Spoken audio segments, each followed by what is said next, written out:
কর্মপদ্ধতি আছে।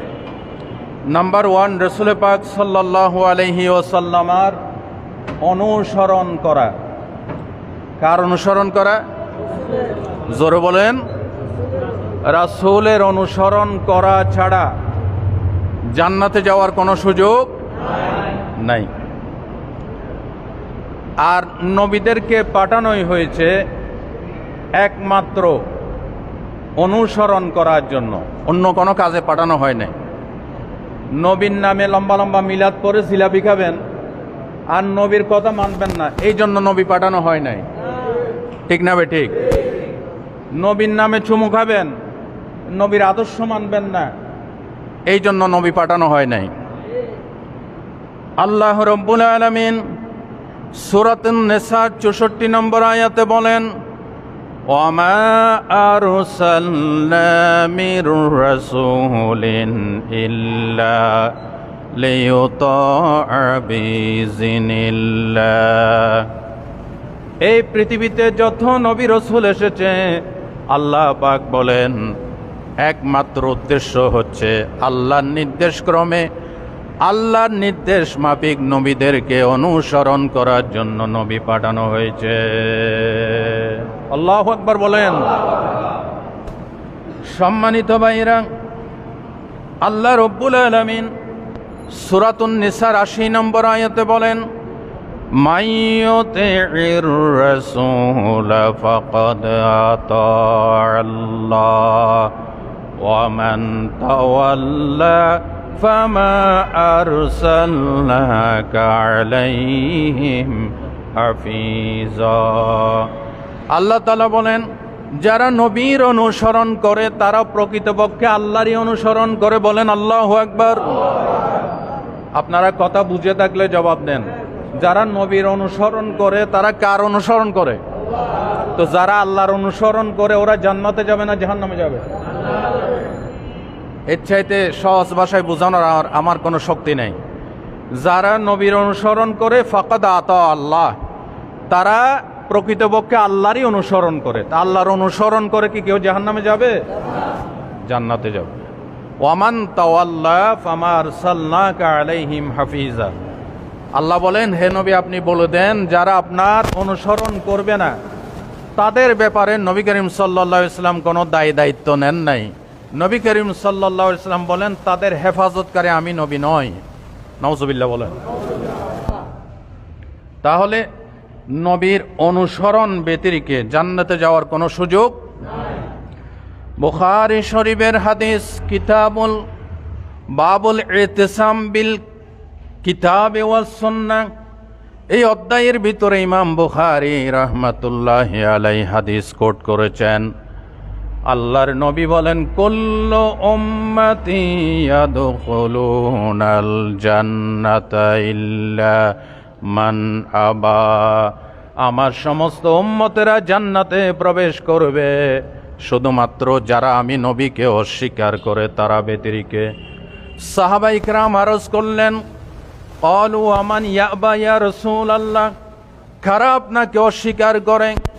নবীজি পরিষ্কার বলেছেন, মান আতাআনি দাখালাল জান্নাহ, যারা আমি নবীর অনুসরণ করে তারা জান্নাতে প্রবেশ করবে। ওয়ামান আসানি ফাকাদ আবা, যারা আমাকে মানবে না তারাই আমাকে অস্বীকার করে তারা জাহান্নামে প্রবেশ করবে।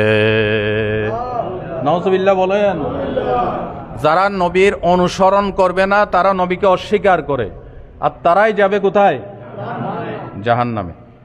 কথায় কাজে, চলায় বলায়, লাইফ স্টাইলে, ব্যবসা বাণিজ্যে, আচার অনুষ্ঠানে, বিচার ফয়সালায়, সব জায়গায় নবী করিম সাল্লাল্লাহু আলাইহি ওয়াসাল্লামের আদর্শের অনুকরণ করতে হবে। কদম বকদম নবীর অনুসরণ করতে হবে। আল্লাহ তাআলা বলেছেন, ওয়ামা আতাকুমুর রাসূলু ফাখুযুহু, নবী যা দিয়েছেন এগুলিকে ধরো ধরো। ওয়ামা নাহাকুম আনহু ফান্তাহু, সূরা হাশর। আল্লাহ বলেন, নবী যা নিষেধ করেছেন এগুলির থেকে নিরাপদ দূরত্ব বজায় রেখে চলো। সুবহানাল্লাহ বলেন। আমরা কিছু মানি, কিছু মানি না। সুবিধাবাদ জিন্দাবাদ। যেখানে আমার বিবেকে খাটে, যেখানে আমার কোনো ক্ষতি হবে না, এখানে নবীর আদর্শ মানি।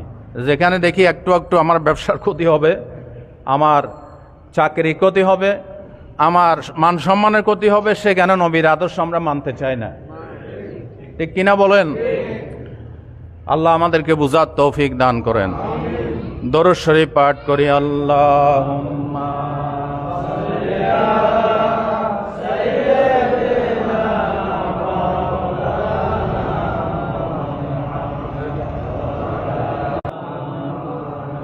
কোথায় আবু বকর, কোথায় ওমর, কোথায় ওসমান, হে কোথায় আলী, তোমাদের বিহনে আজকের ইসলাম মদিনার বুকে যাই গো চলি। আল্লাহুম্মা সাইয়্যিদিনা মাওলানা ওয়া আলা আলি সাইয়্যিদিনা। নাম্বার 1, নবী করিম সাল্লাল্লাহু আলাইহি ওয়াসাল্লামের অনুসরণ যারা করবে তারা যাবে কোথায়? জান্নাতে। নাম্বার 2, জান্নাতি লোক যারা হবে তাদের দিল হবে একেবারে নরম। সুবহানাল্লাহ বলেন। জান্নাতি লোকদের দিল কি হবে? নাকি কঠিন হবে? নরম হবে। সবচাইতে নরম দিলের এই পৃথিবীতে যিনি ছিলেন তিনি হচ্ছেন মুহাম্মদুর রাসূলুল্লাহ সাল্লাল্লাহু আলাইহি ওয়াসাল্লাম। সহিহ মুসলিমের হাদিস, قال رسول الله صلى الله عليه وسلم يدخل الجنة أقوام أفئدتهم مثل أفئدة الطير। আমার নবী বলেন, যারা জান্নাতে প্রবেশ করবে তাদের দিল হবে পাখির দিলের মতো নরম। বলেন সুবহানাল্লাহ। পাখির দিল যেমন নরম হয়, যারা জান্নাতে প্রবেশ করবে তাদের দিলও কি হবে? নরম হবে। কঠিন হৃদয়ের মানুষ কখনো জান্নাতে প্রবেশ করবে? কথাটার একটু ব্যাখ্যা নেন। নবী করিম সাল্লাল্লাহু আলাইহি ওয়াসাল্লাম এবং তার সাহাবীরা কাফেরদের জন্য কঠোর ছিলেন, কিন্তু ইমানদারের জন্য কি? নরম। যেখানে আল্লাহর হুকুমের বিধানের লঙ্ঘন হতো এবং জিহাদের ময়দানে শত্রুর মুখোমুখি হতেন, নবীজি সেখানে খুব কঠোর হইতেন। আর সাধারণ অবস্থায় মুমিনদের জন্য, এমনকি ইহুদি খ্রিস্টানের জন্য সাধারণ স্বাভাবিক অবস্থায় নবীজির দিল কি ছিল? নরম ছিল। সূরাতুল ফাতহের 29 নম্বর আয়াত, মুহাম্মাদুর রাসূলুল্লাহ ওয়াল্লাযীনা মাআহু আশিদ্দাউ আলাল কুফফার রুহামাউ বাইনাহুম। আল্লাহ পাক বলেন, মুহাম্মদ এবং তার সাহাবীদের কোয়ালিটি হচ্ছে তারা কাফেরদের জন্য বজ্র কঠোর, রুহামাউ বাইনাহুম ইমানদারদের জন্য খুবই রহম দিল। বলেন সুবহানাল্লাহ। কাফেরদের জন্য এবং জিহাদের ময়দানে নবীজি কঠোর, কিন্তু স্বাভাবিক অবস্থায় নবীর চাইতে নরম দিলের আর কেউ নাই। আরেকটা জায়গায় নবীজির কঠোরতা প্রদর্শন করতেন, আওয়াজ উঁচু হয়ে যেত, রাগ বেড়ে যেত। সেটা কোন জায়গায় বলতে পারেন? বুখারী শরীফের হাদিস, খুতবা দেওয়ার সময়। সহিহ আল বুখারীর হাদিসে এসেছে, ইজা খাতাবা আলা সাউতুহু ওয়াশতাদ্দা গাদাবুহু। নবী করিম সাল্লাল্লাহু আলাইহি ওয়াসাল্লাম যখন খুতবা দিতেন আওয়াজ উঁচু হয়ে যেত, ইহমাররাত আইনাহু চোখ দুইটা লাল হয়ে যেত। আর কি? ওয়াশতাদ্দাত গাদাবুহু নবীজির রাগ বেড়ে যাইত। কাআন্না মুনজিরু জাইশিন মনে হতো তিনি কোন সেনাবাহিনীকে সতর্কবার্তা দিচ্ছেন। বলেন সুবহানাল্লাহ। এটা বক্তব্যের স্টাইল। বক্তব্যের কি? মেন্দা মেন্দা করে মিও মিও করে বক্তব্য হয় না। বক্তব্য যারা খতিব হবেন তারা বাঘের মতো হুঙ্কার দিয়ে বক্তব্য দিতে হবে। আর নয় খতিব মানি বক্তব্য, সাহসী বক্তব্য। মিও মিও করে বিড়ালের মতো এটা বক্তব্য হয় না, এটা হচ্ছে মুনাফিকি। ঠিক না বেটি? জি হ্যাঁ। তো নবী করিম সাল্লাল্লাহু আলাইহি ওয়াসাল্লাম খুতবা দেওয়ার সময় তার রাগ বেড়ে যাইত। আর কোথায়? জেহাদের ময়দানে। আর কোথায়? যখন আল্লাহর হুকুমের বিধান লঙ্ঘিত হইতো নবীজির রাগ বেড়ে যাইত। এছাড়া স্বাভাবিক অবস্থায় নবীর চাইতে নরম দিলের মানুষ আর কেউ? কত নরম চিন্তা করছেন?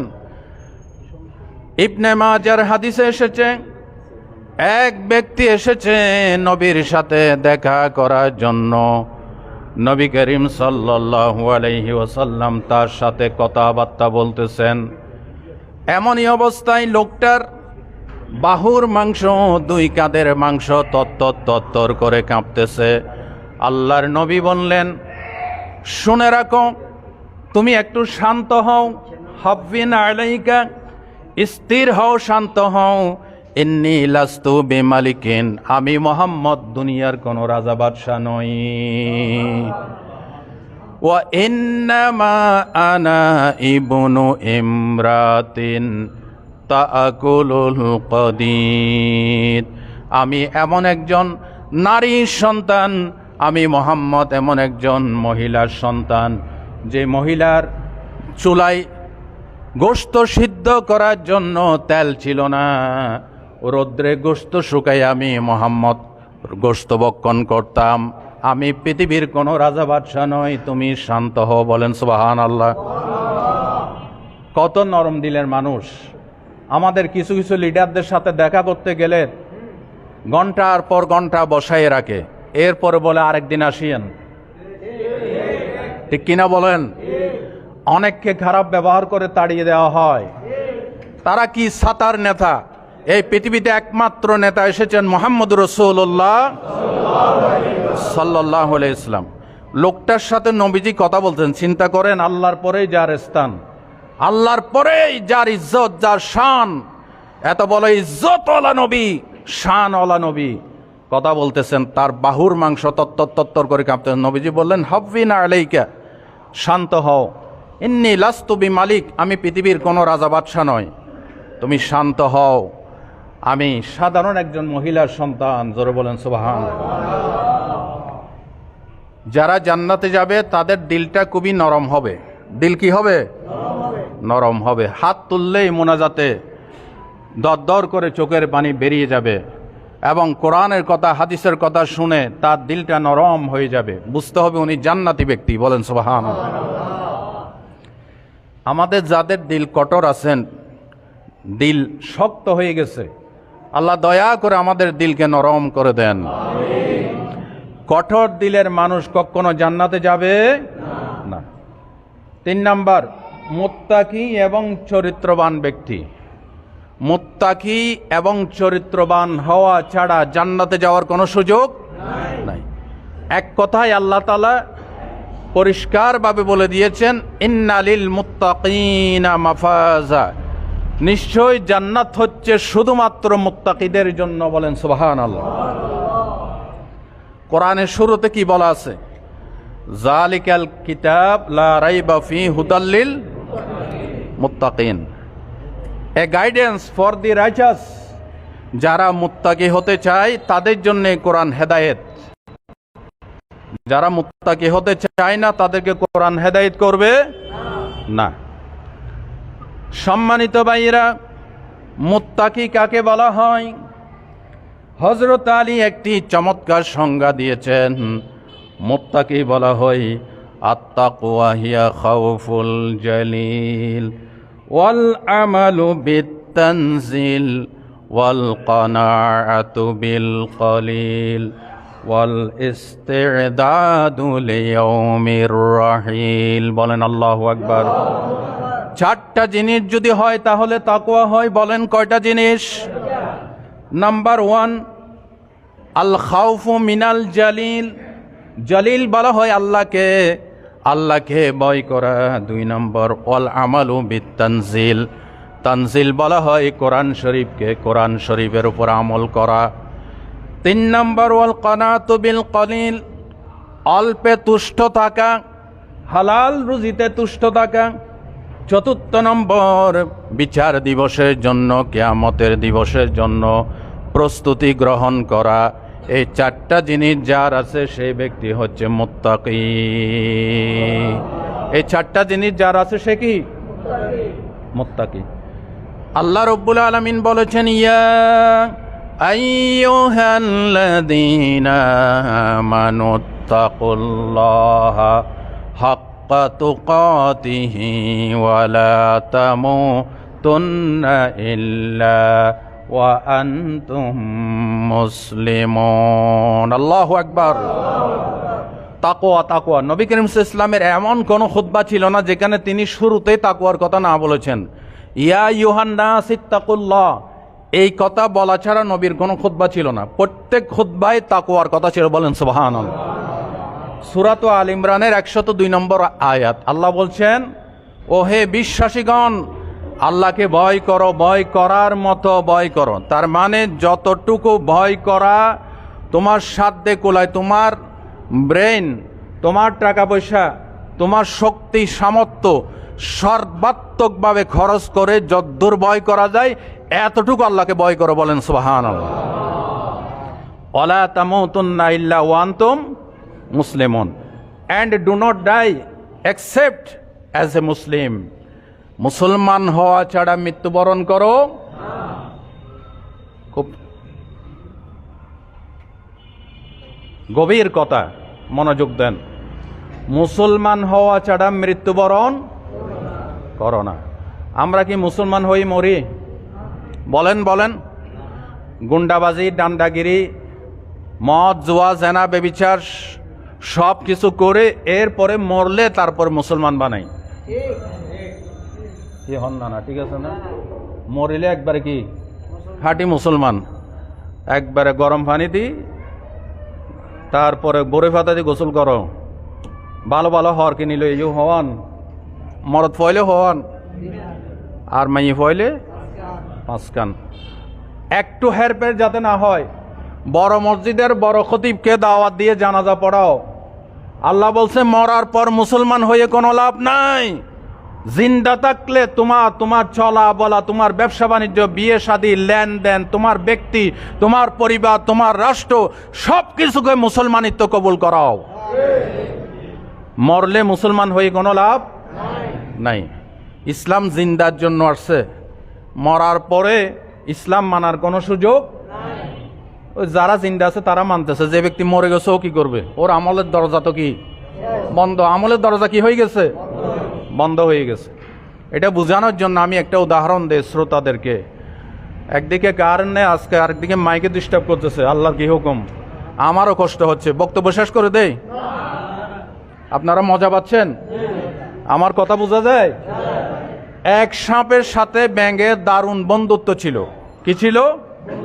বন্ধুত্ব। তো ব্যাঙ বলে যে, সাপ, তোমাকে আমি অনেক লাইক করি, কিন্তু ভাই তুমি যদি একটু সোজা হয়ে চলতে, এইভাবে টেরা বেঁকা করে হাঁটো কেন?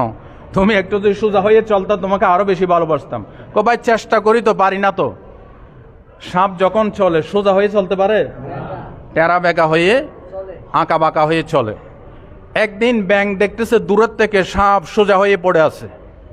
ব্যাঙ দারুণ খুশি, আজকে আমার বন্ধু আমার কথা রাখছে। কাছে গিয়ে দেখতেছে এমন সোজা হয়েছে আর নড়াছড়া করার কোনো শক্তি। মানুষ এসে তাকে পিটাইয়া লাঠি দিয়ে একবার সোজা করে ফেলছে। মৃত্যুর পর সোজা হওয়ার কোনো দাম। আমরাও সোজা হই, জিন্দা থাকতে সব কিছু ইসলামের বিরুদ্ধে করি। যখন মৃত্যুবরণ করি, সামনে পিছনে তিনখান কাপড় দিয়া, এরপরে যিনি কাপড় পরান উনি এসে দুই মাথা ধরে টান দেয়, মাথার দিক থেকে এবং পায়ের দিক থেকে দুই মাথা ধরে টেনে একেবারে সোজা। একবারে কি সোজা, পায়ের দিকে এক বান, মাথায় এক বান, মাঝখানে এক বান দেওয়া হয়, গিরা দেওয়া হয়। এই সোজা হওয়ার কোনো দাম নাই। সোজা যখন হইবা, জিন্দা থাকতে সোজা হও। আল্লাহ বলেন, জিন্দা থাকলে সোজা হইলে এটাকে বলা হয় মুত্তাকি। আর এই মুত্তাকিরা যাবে কোথায়? জান্নাতে। হযরত ওমর ফারুক রাদিয়াল্লাহু তাআলা আনহু, তার কথা বিভিন্ন জুমায় আপনাদেরকে শোনাই। তার ভিতরে এত ভয় ছিল, জান্নাতের সার্টিফিকেট পেয়েছে, এরপরও আল্লাহর ভয়। তিনি যখন নামাজ পড়াচ্ছিলেন, আবু লুলু নামে এক অগ্নি উপাসক, অগ্নি পূজক এসে খঞ্জর দিয়ে তার পেটকে ছিঁড়ে ফেলেছে। পাঁজরের রগগুলি, পেটের রগগুলি কেটে দিয়েছে। দরদর করে রক্ত বের হচ্ছে। হযরত ওমর নিজের গালকানা মাটির সাথে লাগাই দিলেন। এরপরে বলতেছে, ওয়াইলুল্লাকা ইয়া ওমর ইল্লাম ইয়াগফির রাব্বুক, ওমর তোমার ধ্বংস, তোমার জন্য জাহান্নাম, যদি আল্লাহ তোমাকে মাফ না করেন। বলেন সুবহানাল্লাহ। এই কথা বলে বলে ওমর মাটির সাথে গালটা ঘষতেছেন। 3 দিন পেরিয়ে গেছে, রক্ত বন্ধ হয় না। দুধ পান করতে দেওয়া হয়েছে হযরত ওমরকে। দুধগুলি পেটের নাড়ি বুড়ি দিয়ে দুধগুলি বেরিয়ে আসে। বলেন আল্লাহু আকবার, আল্লাহু আকবার। হযরত ওমর 3 দিন পেরিয়ে যাওয়ার পর দেখেন মৃত্যু অবধারিত। ছেলে আব্দুল্লাহকে ডেকে বলে, আব্দুল্লাহ এদিকে আসো, তোমাকে কয়েকটি কাজে পাঠাবো, শেষ ওসিয়ত। আল্লাহ রসুলের সাহাবী হযরত হুযাইফাতুল ইবনুল ইয়ামানের কাছে যাও, শুনেছি তার কাছে মুনাফিকদের একটা লিস্ট আল্লাহর নবী দিয়েছেন, তাকে আমার কাছে ডেকে আনো। ডেকে আনলেন, বললেন, হুযাইফা, আমার অন্তিম শয্যায় তোমাকে আমি জিজ্ঞাসা করি, আল্লাহ রসুল তোমাকে যে মুনাফিকদের লিস্ট দিয়েছেন, তালিকা দিয়েছেন, আমাকে বলো সেই লিস্টের ভিতরে আমি ওমরের নাম আছে কিনা। আরো জোরে বলেন। কত মুনাফিকি করি, ইসলামের সাথে একদিন কোনোদিন ভয় যাচ্ছে আমি যে মুনাফিক কিনা, আল্লাহ আমাকে মাফ করবেন কিনা, কোনোদিন ভয় যাচ্ছে। হযরত ওমর, যাকে আল্লাহর নবী বলেছেন তুমি 2 নম্বরে জান্নাতের গেট যাদের জন্য ওপেন করা হবে, তুমি 2 নম্বরে জান্নাতের রয়্যাল গেস্ট, সেই ওমরের ভিতরে ভয় যদি কোনো দিক দিয়ে মুনাফিকি হয়। হুযাইফা বলো এই তালিকার ভিতরে আমার নাম আছে কিনা। হযরত হুযাইফা কাঁদতেছেন আর বলতেছেন, আমিরুল মুমিনিন, এই লিস্ট আল্লাহ রসুল আমাকে কাউকে প্রকাশ করতে নিষেধ করেছেন, তবে আমি আপনাকে বলতেছি এই লিস্টের ভিতর আপনার নাম নাই। সুবহানাল্লাহ বলেন। হযরত ওমর ছেলে আব্দুল্লাহকে ডাক দিয়ে বলে, আব্দুল্লাহ, এবার 2 নম্বরের কাজ, আম্মা জান আয়েশার কাছে যাও। আয়েশার হুজরার ভিতরে রাহমাতুল্লিল আলামিনের কবর মুবারক, রওজা মুবারক আছে, সেখানে পাশেই আমার ভাই আবু বকর সিদ্দিকের কবর আছে। হযরত আয়েশাকে সালাম দিয়ে বলবা, আমার আব্বা হযরত ওমর আমিরুল মুমিনিন বলবে না। আমিরুল মুমিনিন বললে হয়তো মনে করবে রাষ্ট্রীয় একজন রাষ্ট্রপতি আমার প্রতি তিনি ফরমান জারি করেছেন, বয়ে বয়ে আমার কথা মেনে নিবে। আমিরুল মুমিনিন বলবে না, শুধু বলবে আমার আব্বা ওমর আপনাকে সালাম দিয়ে জিজ্ঞাসা করেছেন। আল্লাহর রসুল রাহমাতুল্লিল আলামিন যেখানে চিরনিদ্রায় শায়িত আছেন, হযরত আবু বকর সিদ্দিক যেখানে শায়িত আছে, আম্মা জান আয়েশা যদি আমাকে পারমিশন দেন, তাদের পায়ের কাছে আমি ওমরের কবর রচিত হবে। এই কথা শুনে আম্মা জান দরদর করে চোখের পানি ছেড়ে দিলেন।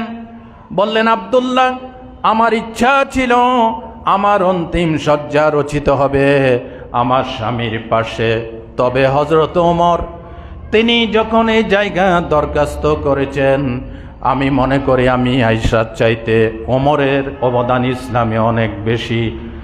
ওই দিক বিবেচনা করে আমি আমার এই পছন্দনীয় জায়গাটা আমার ভাই ওমরের জন্য আমি ছেড়ে দিলাম।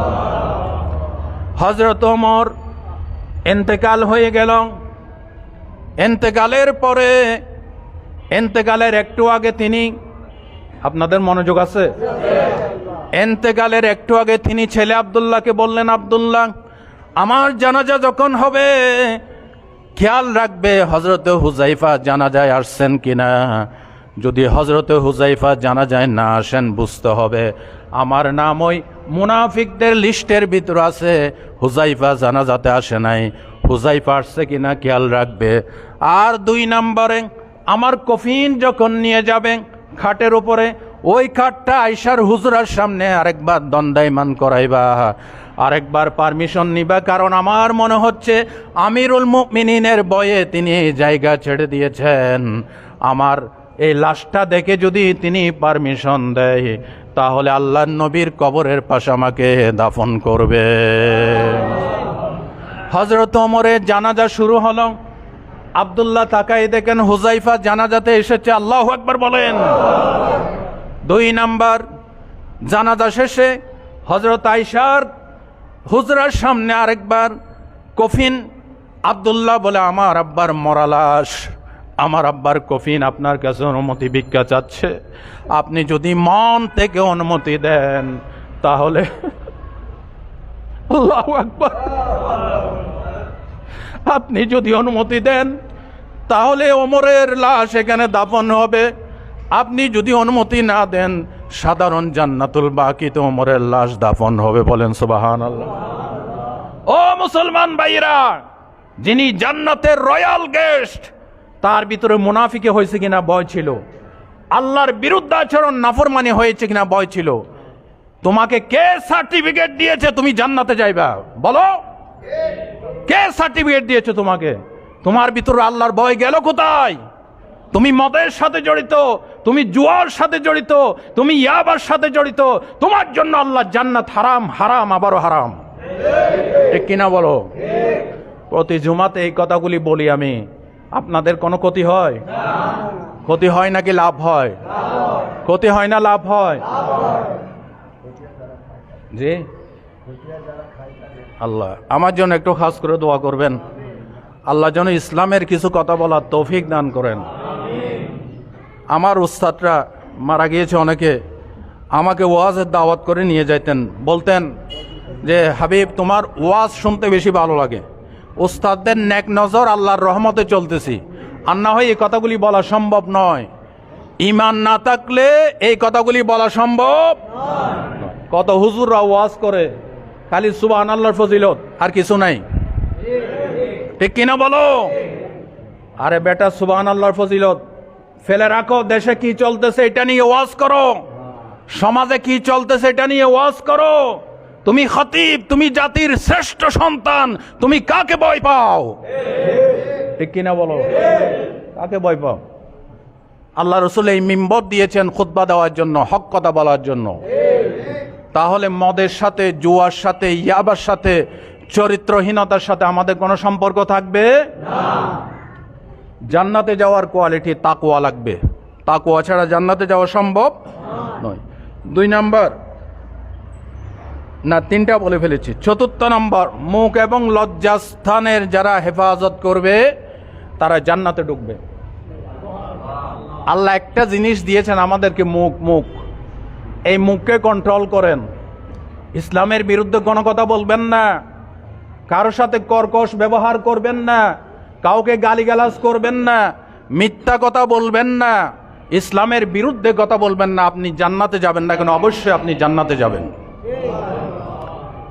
জিব্বা কন্ট্রোল করেন। রাসূলুল্লাহ বলেছেন, মান কানা ইউমিনু বিল্লাহি ওয়াল ইয়াউমিল আখির ফালিয়াকুল খাইরান আও লিয়াসমুত। যে ব্যক্তি আল্লাহ এবং পরকাল দিবসের উপর ঈমান আছে, সে হয়তো ভালো কথা বলবে, আর না হয় চুপ থাকবে। বাসে কথা বলার কোনো দরকার নাই। হয় ভালো কথা, আর না হয় চুপ। কারণ আমার এই জিব্বার প্রত্যেকটি কথা রেকর্ড হয়। ঠিক না বেঠিক? আল্লাহ রাব্বুল আলামিন সূরা কফের 18 নম্বর আয়াতে বলেন, মা ইয়ালফিযু মিন কাওলিন ইল্লা লাদাইহি রাকীবুন আতীদ। তোমার প্রত্যেকটি ওয়ার্ড আমার রেকর্ডকারীরা রেকর্ড করতেছে। জোরে বলেন সুবহানাল্লাহ। জবানের হেফাজত করবেন, আর লজ্জাস্থানের হেফাজত। আল্লাহ রাসূল বলছেন, সহিহ আল বুখারীর হাদিস, মাইয়াদমান লি মা বাইনা লাহইয়াইহি ওয়া মা বাইনা রিজলাইহি আদমাল্লাহুল জান্নাহ। রাসূলুল্লাহ বলছেন, তোমরা 2টা জিনিসের হেফাজতের গ্যারান্টি আমি নবীকে দাও, আমি নবী তোমাদেরকে জান্নাতের গ্যারান্টি দিলাম। আমি কিন্তু জান্নাতের সার্টিফিকেট দিচ্ছি না। জান্নাতের সার্টিফিকেট দিচ্ছি? তবে এটা বলতে পারি, রাসূলুল্লাহর এই কথা মানলে, আমি বলছি না, রাসূল বলছেন আমি গ্যারান্টি দিলাম জান্নাতের। কে গ্যারান্টি দিয়েছেন? মুহাম্মদুর রাসূলুল্লাহ। 1 নম্বর জিহ্বার হেফাজত, 2 নম্বর লজ্জাস্থানের হেফাজত। এই দুইটার গ্যারান্টি আমি মুহাম্মদকে দিলে আমি মুহাম্মদ তোমাকে জান্নাতের গ্যারান্টি দিলাম। এবার বলেন আগত ভাইয়েরা, আমার দেশে এই জিহ্বার অপব্যবহার, লজ্জাস্থানের অপব্যবহার বেশি হয় না কম হয়? হোটেলে হোটেলে, বিভিন্ন এক্সপোর্টে, আভিজাত্যপূর্ণ হোটেলগুলিতে বিভিন্ন বড় বড় ইয়াবাখোররা, বড় বড় চরিত্রহীনরা, প্রভাবশালীরা রাত দিন 24 ঘন্টা এই লজ্জাস্থানের অপব্যবহার, জেনা ব্যভিচার করছে। ঠিক কিনা বলেন? তো দেশের রহমত করবেন কিভাবে? লজ্জাস্থানের হেফাজত না করে, জবান কন্ট্রোল না করে ওই নামাজ পড়লে ওই নামাজের কোনো দাম। একটু পরে আমার পরে পয়েন্টে এই কথাটা আসতেছে। তাহলে জিহ্বার জান্নাতি বান্দার কোয়ালিটি, জিহ্বা দিয়ে সে আজে বাজে কথা বলবে, মিথ্যা কথা বলবে। আমরা মিথ্যা কথা বলিনি, কম না বেশি? আপনি বেশি বলেন।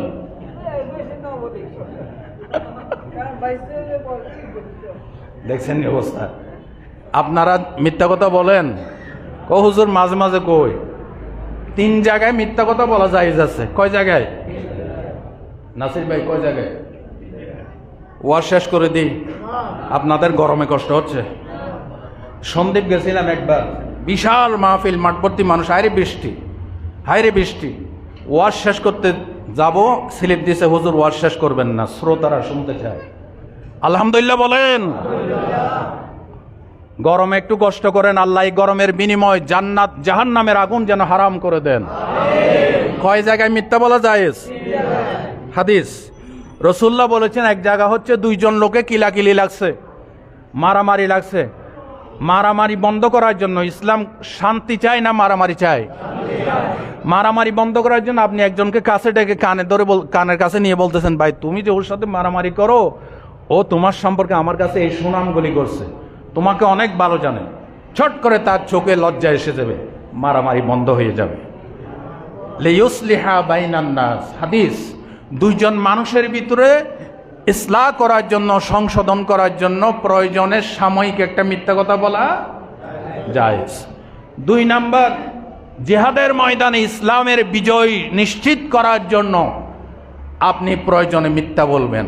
সৈন্য গেছে উত্তর দিকে, আপনাকে জিজ্ঞাসা করছে মুসলিম বাহিনী কোন দিকে গেছে, আপনি কইবেন যে দক্ষিণ দিকে গেছে। ঠিক না বেটি? এটা কিসের জন্য? ইসলামকে বিজয় করার জন্য। কারণ ইসলাম আসলে চিরস্থায়ীভাবে মিথ্যা বন্ধ হয়ে যাবে। 3 নাম্বার কইলে তো এখন বিপদ।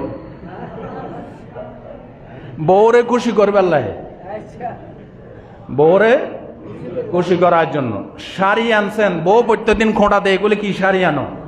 250 টাকার শাড়ি, এটা কখনো শাড়ি হইলো? একদিন 1 কান আনছেন, আনি বলতেছেন এটা 1100 টাকা কিনছি, 2000 টাকায় কিনছেন, 500 টাকা দিয়ে কইছেন 2000 টাকায়। বউ তো খুশি, মাশাআল্লাহ, আজ কেন একটা শাড়ির মতো শাড়ি আনছো? ঠিক কিনা?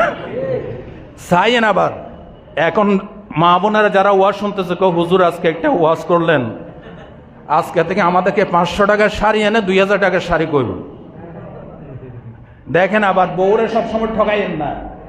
যখন আপনার আর্থিক ইনকাম কম, মাঝে মধ্যে বউরে খুশি করার জন্য 500 টাকার শাড়িকে 2000 টাকা বললে কোনো গুনাহ হবে না। তবে খবরদার ঠকাবেন না মহিলাদেরকে। আল্লাহ আমাদেরকে কথাগুলি বোঝার তৌফিক দান করেন। গত জুমায় তো আপনি আসেন নাই, আরো মজার কথা চলে গেছে গত জুমায় স্বামী স্ত্রীর ব্যাপারে, ঠিক না? আল্লাহ আমাদেরকে প্রত্যেকটি কথা বুঝার এবং মানার তৌফিক দান করেন। 5 নাম্বার, প্রতিবেশীর সাথে যারা ভালো ব্যবহার করে, রাসূল বলছেন, আমি নবী বলছি, তারা জান্নাতে যাবে। প্রতিবেশী কাকে বলে? আপনার পাশের ঘরের লোক, উনি আপনার ভাই হতে পারে, আপনার চাচাতো ভাই, জ্যাঠাতো ভাই হইতে পারে, উনি একজন হিন্দু হইতে পারে, উনি একজন খ্রিস্টানও হইতে পারে। প্রতিবেশী যে হোক, তার সাথে অযথা অন্যায়ভাবে দুর্ব্যবহার করা যাবে না। এবার একটা হাদিস নেন, হাদিসটা আসছে আদাবুল মুফরাদের ভিতরে। ইমাম বুখারী রাহমাতুল্লাহি আলাইহি, তিনি বুখারী লেখার আগে বিশাল একটা কিতাব লেখছেন, কিতাবের নাম হচ্ছে আদাবুল মুফরাদ। এই আদাবুল মুফরাদের 118 নম্বর হাদিস, সাইয়্যিদুনা আবু হুরায়রা রাদিয়াল্লাহু তাআলা আনহু হাদিসখানা রিওয়ায়াত করেছেন। তিনি বলছেন, এক লোক এসে বললেন, ইয়া রাসূলুল্লাহ, ইন্না ফুলানা তাকুমুল লাইলা ওয়া তাসুমুন নাহারা ওয়া তাফআলু ওয়া তাসাদ্দাকু ওয়া তুজি জিরানাহা বিলিসানিহা ফাকালা রাসূলুল্লাহ সাল্লাল্লাহু আলাইহি ওয়াসাল্লাম লা খাইরা ফিহা হিয়া মিন আহলিন নার। খুব খেয়াল করেন, এক লোক এসে বললেন, ইয়া রাসূলুল্লাহ, অমুক মহিলা নামাজ পড়ে, রোজা রাখে, হজ করে, আল্লাহর রাস্তায় দান সদকা করে, তবে একটি তার বদভ্যাস আছে, সে তুজি জিরানাহা বিলিসানিহা, অন্যায়ভাবে তার প্রতিবেশীকে জিহ্বা দিয়ে গালিগালাজ করে। রাসূলুল্লাহ বললেন, ফাকালা রাসূলুল্লাহ সাল্লাল্লাহু আলাইহি ওয়াসাল্লাম লা খাইরা ফিহা, রাসূল বলছেন তার এই নেক কাজগুলির ভিতরে কোনো কল্যাণ নাই। আমি বলি নাই, মুহাম্মদুর রাসূলুল্লাহ বলতেছে লা খাইরা ফিহা, কোনো কল্যাণ নাই। ফাহিয়া মিন আহলিন নার, এই মহিলা জাহান্নামে যাবে। আরো জোরে বলেন। বলেছেন মুহাম্মদুর রাসূলুল্লাহ। এরপরে ওই লোকে আগত লোকটা জিজ্ঞাসা করলো, ইয়া রাসূলুল্লাহ, ইন্না ফুলানা তুসাল্লিল মাকতুব, আরেকজন মহিলা সে বেশি নফল পড়তে পারে না, নির্ধারিত ফরজ নামাজটা আদায় করে, মাকতুবা মানে ফরজ নামাজ। ওয়া তাসাদ্দাকা বিআসওয়াদ, বেশি দান সদকা করতে পারে না, সামান্য কিছু মাঝে মাঝে দান সদকা করে। ওয়ালা তুজি আহাদান, কিন্তু প্রতিবেশীকে কষ্ট দেয় না, প্রতিবেশীকে অন্যায়ভাবে গালিগালাজ করে না। রাসূলুল্লাহ বললেন, ফাকালা হিয়া মিন আহলিল জান্নাহ, আমি নবী গ্যারান্টি দিচ্ছি এই মহিলা জান্নাতে যাবে। ইসলাম কোথায় পড়ে আছে? আপনি মনে করছেন খালি নামাজ রোজা, এই আগে যে প্রত্যেক জুমাই বলি, কথাগুলি মিলাই নেন, ডকুমেন্টের সাথে কথার সাথে মিলাই নেন। শুধু নামাজ রোজা হজ যাকাতের নাম ইসলাম নয়। আপনি প্রতিবেশীকে গালিগালাজ করছেন অন্যায়ভাবে, প্রতিবেশীর ক্ষতি করছেন, প্রতিবেশীকে মিথ্যা মামলা দিয়েছেন, প্রতিবেশীর ইজ্জত হানি করেছেন, প্রতিবেশীকে অপবাদ দিয়েছেন, আপনার ওই নামাজ রোজা হজ যাকাত আপনাকে জান্নাতে নিতে পারবে না। আপনি যাবেন কোথায়? জাহান্নামে। এই 5টা পয়েন্ট বলেছি আপনাদের কাছে। জান্নাতে প্রবেশকারী ব্যক্তিদের গুণাবলী আজকের প্রথম পর্ব, আগামী জুমাতে বলবো এই সাবজেক্টের দ্বিতীয় পর্ব। বলেন ইনশাআল্লাহ। আজকে আমার বক্তব্য রাখতে আমার বেশি কষ্ট হয়েছে, আপনারা বুঝে থাকলে কথাগুলি আমল করবেন। বলেন ইনশাআল্লাহ। আল্লাহ আমাদেরকে আমল করার তৌফিক দান করেন। যারা সুন্নত পড়বেন সুন্নত পড়বেন।